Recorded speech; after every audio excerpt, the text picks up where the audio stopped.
Did you know that there are 5 categories that make up your credit score, your FICO score? Well, at TLC Sunshine Financial, we provide training, financial education, so that it's relatable and easy to understand. So let's get into your FICO score. So the largest category that makes up your FICO score is payment history. So payment history is how recent is your most recent collection or public record.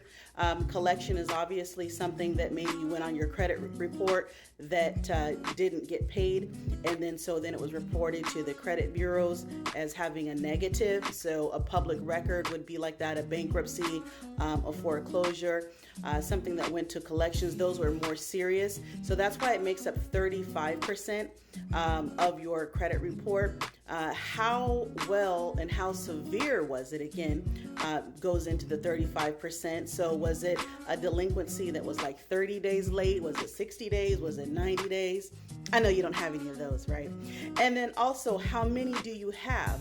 So this makes up 35% of your credit score, which is your payment history. So the next category is going to be any outstanding debt.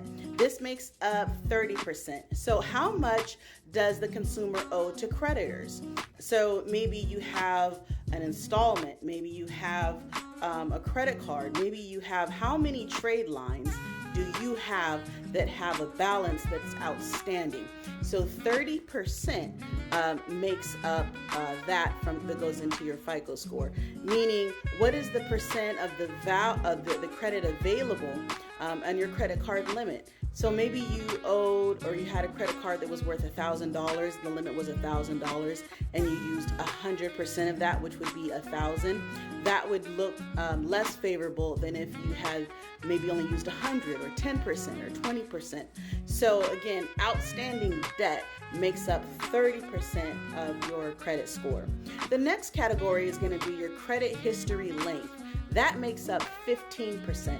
So that means, like, how long have your accounts been established, the average months that you've had them, how many new accounts do you have? This makes up 15%. So a new account, for example, would be if you just opened one maybe last month, last year, 2 years ago. The longer that you have the account or the trade line, the more favorable it is. The reason why is because then the algorithm, the math that goes behind it, they can really get a good sense of how well you're likely to repay that obligation. So the longer you have an account, the better it is, the more favorable it is. And that's what these FICO scores that are determining. They're looking at the probability based on your history from your accounts and how you manage them. So the next one is going to be the pursuit of new credit. And it might sound a little bit like the credit history length, but the pursuit of new credit is like your inquiries. If you had 12 in the last months, do you have new accounts that are open the last year? So 10% of that makes up your credit score. And then the last category that goes into making up your credit score is going to be your credit mix. This is going to be like your products. How many revolving credit or trade lines do you have versus how many installments do you have? So a revolving would be, we talked about a credit card earlier, and I know some people may not use, they're not high credit users because some FAFEs, they don't believe in the interest. And so, but a lot of accounts that you still have, they will be reported to your credit bureau. You could even have rent that can be reporting to your credit bureau. So when we look at what goes into a FICO score, we need to really be aware so that we can get the most favorable terms, and then so we can raise our credit score, because it does affect things like your job. It does affect many other things than just going out, and getting a loan.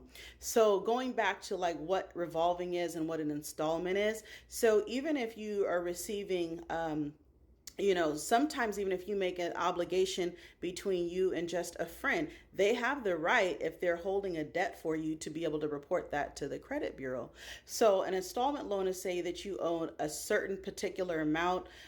Maybe you bought a couch that has a specific amount. It was $500. Once that $500 is paid off, then you don't owe any more. You could obviously buy a couch on a credit card, and once you pay off that $500, you still have that line available. But that's the difference between like a revolving account and an installment account.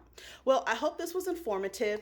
We offer webinars, we offer seminars. If you are a director of maybe a nonprofit or a government agency, we do trainings. We are the subject matter expert on all things financial. Please look us up. Looking forward to talking with you guys again. And if there's any other topics that you're looking forward to, please let me know. And if you'd like individual coaching to help you get you to the next stage, or you're just having some troubles getting out of a hump, hey, reach out. Talk to you soon. Thanks for joining us here at TLC Sunshine Financial. And again, I'm Coach Shakira, your financial educator, training consultant. Bye.